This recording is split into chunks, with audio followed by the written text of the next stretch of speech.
Hey, this is Dr. Dunaway here with Chiro Strength, and today I wanted to go over some better strategies possibly for you to warm up prior to running. And often what I'll see is that people overemphasize stretching prior to running.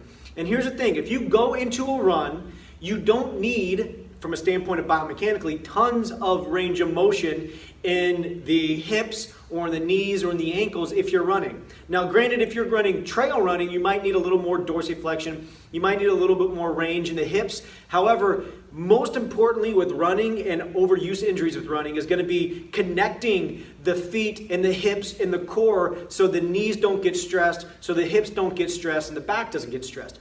Now that's going to require a little more activation style of exercises as opposed to traditional stretching. So what I'm going to offer you today is a few options with kind of dumping just the pure flexibility warm-up from a standpoint of stretching the quads or the hamstrings, and focus more on the stability of side of things. Now, a note before we start, if you go into a run really tight, you need a better mobility routine outside the context of running. Or you need better recovery strategies after you run so that tension or that stiffness doesn't reside for so much longer.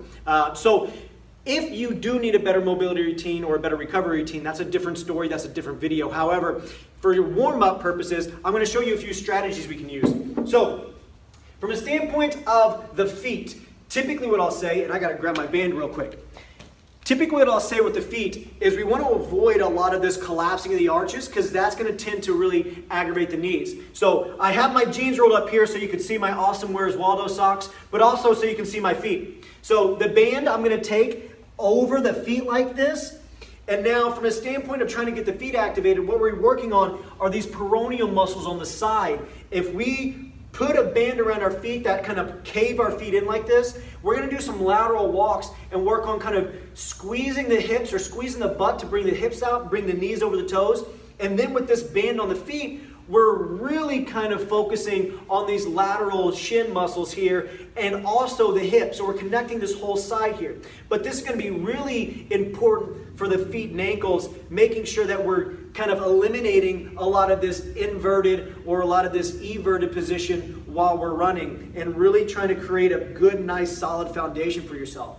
Now the next activation drill, and with any of these, if I don't give you a certain rep and set sequence, a good rule of thumb is we use these for 30 to 60 seconds each time. Now if we move up to the calves, and a lot of times we'll see people stretching and trying to work on calf mobility like this. What I would suggest doing instead of stretching is doing more of a eccentric calf lowering exercise here. So sometimes I'll start just with a few calf raises here, just to warm up the calves. And when I'm doing that, I'm pressing equally through the big toe knuckle and little toe knuckle. So what I'm not doing is I'm not coming up to the outside like this with my calves. I'm coming straight up, pushing through the big toe and little toe.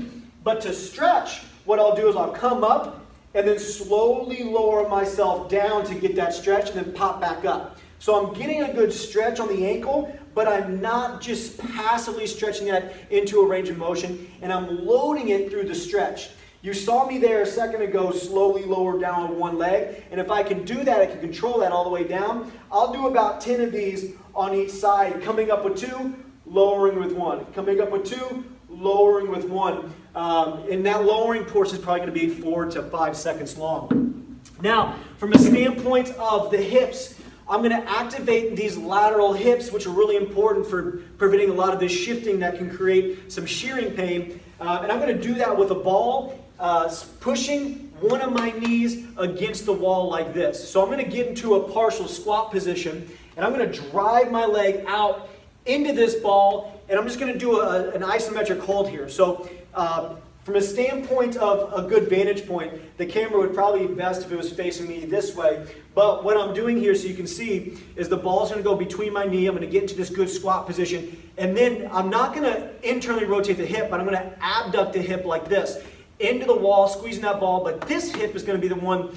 that's preventing me from shifting out. So ball against the wall, squat back, drive my hip into it. And now what I'm going to do is I'm going to hold this position here, a little bit of a hip hinge, and now I'm driving this ball into the wall, 5-second hold or so, and then stand up and relax. Sink back down, foot up, drive into the wall, nice good stable core, and really work on activating that hip. You do that on both sides, 5-second hold or so with each one.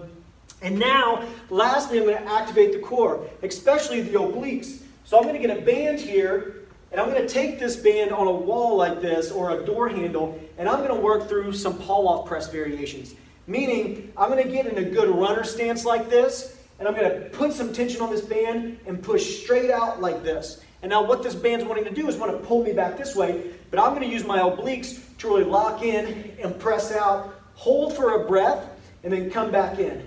Press out, hold for a breath, and come back in. If we wanted to make that a little more difficult, we can get a step, and we can end up actually coming up into this standing position here and working on the pull-off press like this, coming back down, and now we can also work on loading this hip. But that's going to be some good drills to work on stabilizing, connecting the body prior to a run, as opposed to just working on loosening it up with some stretching. So I hope that helps. I hope it makes sense. If you have any questions, just comment below. You can always email me at drdunaway@chirostrength.com. I do some virtual consultation, things like that. So if you're more interested in that, for sure, give that email a ring and I'll be able to get back with you with those details. But like I always say, don't just mend, transcend. Thanks.